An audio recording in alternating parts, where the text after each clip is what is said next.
Vite, voiturez-nous la commodité de la conversation. Nous y sommes de toutes nos oreilles. Je n'ai que faire, ni d'air, ni de chanson. Attachez un peu sur ces gants la réflexion de votre odorat. Ce sont des marques honorables qui font voir ce qu'on est. Ils sont terriblement bons. Je n'ai jamais respiré une odeur mieux conditionnée. Où sont vos maîtresses? Quelques vols de mon cœur, quelques assassinats de ma franchise. Assurément, ma chère. Non, je ne suis pas content. Vous avez donné un soufflet à mon camarade. M'a voulu mener à la campagne courir en serre avec lui. Il faut dire qu'il dit les choses d'une manière particulière. C'est ce qui fait que je me prends l'épée au croc. Cette journée doit être marquée dans notre almanach comme une journée bien heureuse. Voilà, ne pressez pas si fort la cadence. Je ne fais que sortir de maladie. Il y fait un peu crotter, mais nous avons la chaise. Que veux-tu dire avec ta demi-lune? C'est une lune tout entière. Baise-moi donc encore un peu, je te prie. Quel diable de jargon entends-je ici? Mon Dieu, que vous êtes vulgaire.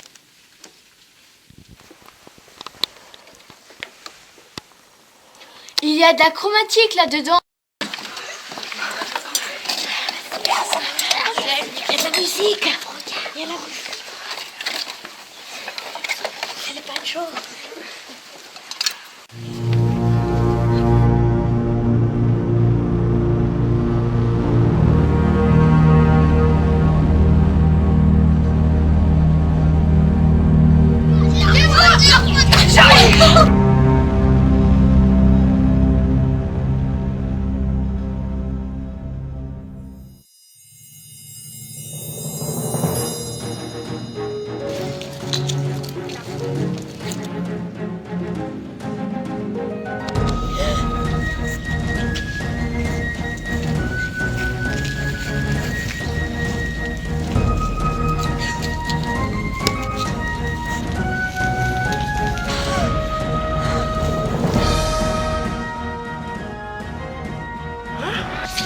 Qu'est-ce donc ceci? Non mais regardez-moi un peu sans rire.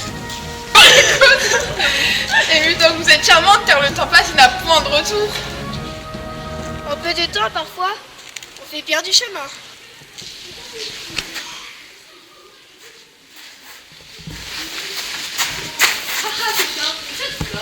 Ne m'en parlez pas. Quel admirable lieu que Paris. Il s'y passe 100 choses tous les jours qu'on ignore dans notre Provence. Nous allons servir de femme et de risée à tout le monde. Voilà que vous êtes attirés par vos extravagances. Sans dot, sans dot.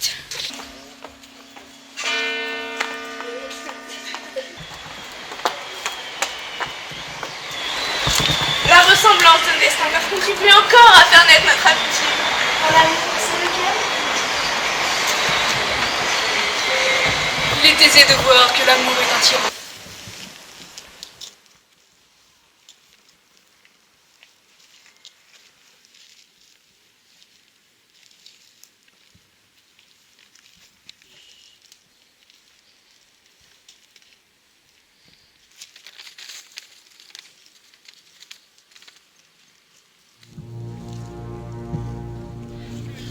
Quelle violence est cela? C'est un gentilhomme noble, doux, sage et fort accommodé. On n'a que son plaisir dans ce monde. Dans le siècle où nous sommes, on ne donne rien pour rien. Je vous promets de ne point le quitter, que je l'ai mis en lieu de sûreté.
chercher dès cette heure qui accommodera vos affaires. Où est-il? Où se cache-t-il? Et dans ces lieux où il faisait si chaud. Je ne manquerai pas d'y aller. Je n'ai qu'à chercher l'autre.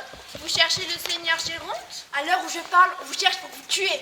Je l'ai cherché. Et pour quelle affaire, monsieur? Pour quelle affaire? Cherchons partout. N'épargnons point nos pas. Courons toute la ville. Visitons tout. Furtons de tous les côtés. Par où irons-nous? Tournons à droite. Venons par ici. À gauche. À droite. Nenni.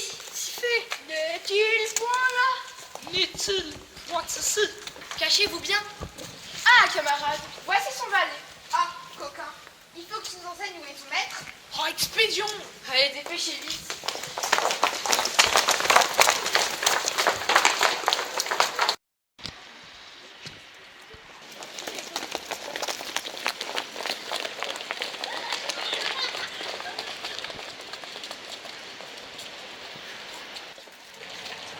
Mais où est-il? Où se cache-t-il?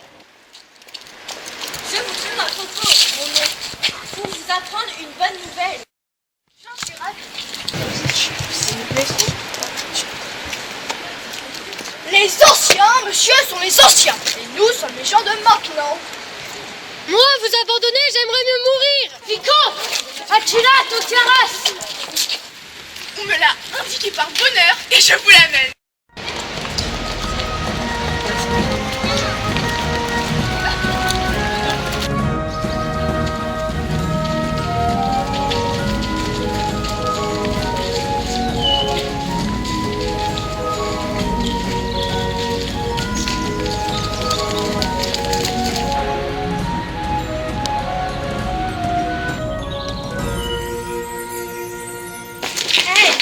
Que dites-vous de cela? Tirons-nous de ces voix et ce coupe-gorge. Tous les discours n'avancent point les choses. Il faut faire et non pas dire. Et les effets décident mieux que les paroles. La promenade est belle. Fort belle. De beaux jours. Fort beau. Les verrous et les grilles ne font pas la vertu des femmes et des filles.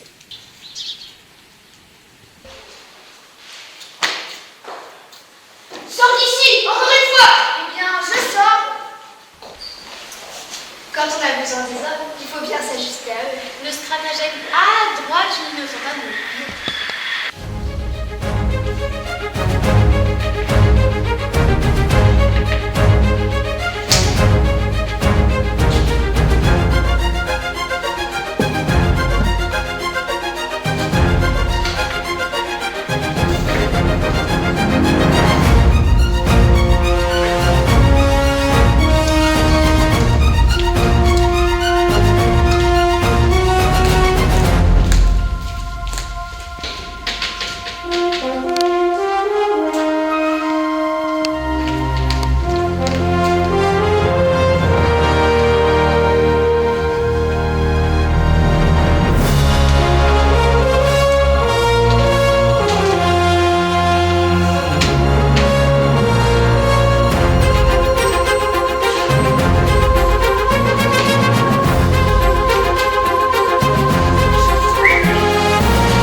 Seul aussi.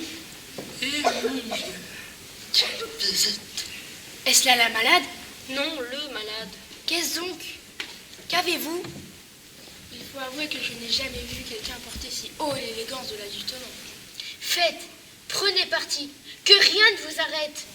C'est à vous, monsieur, d'ajuster promptement au moyen de sauver des fers, un fils que vous aimez avec tant de tendresse. Monsieur, je vous demande pardon si je prends la hardiesse de lui parler comme je fais. Monsieur, je suis ravie de vous trouver debout et de vous voir aller mieux. Monsieur, je suis votre serviteur très humble.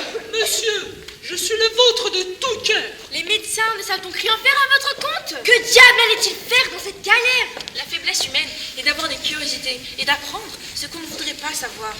On ne doit jamais souffrir sans dire mot, à moins d'être un vrai sot. Mon plus grand ennemi se rencontre en moi-même. Le trop de promptitude à l'erreur vous expose. Plus l'obstacle est puissant, et plus également il a l'air de le recevoir. Presque tous les hommes meurent de leur remède. Et non de leur maladie. Un sot qui dit mot ne se distingue pas. D'un savant qui se tait, il y a parmi les morts une honnêteté. On n'en voit jamais s'en plaindre du médecin qui l'a tué. Vous n'allez pas mourir de pure honte. C'est une lâcheté que de se faire expliquer trop sa honte. Il vaut mieux mourir selon les règles que de guérir contre elles. Sur telles affaires, toujours, le meilleur est de ne rien dire. Il est bon de pacifier et d'adoucir toujours les choses. Il est si doux de vivre. On ne meurt qu'une fois. Et c'est pour si longtemps. Mais je te pardonne à la charge que tu mourras.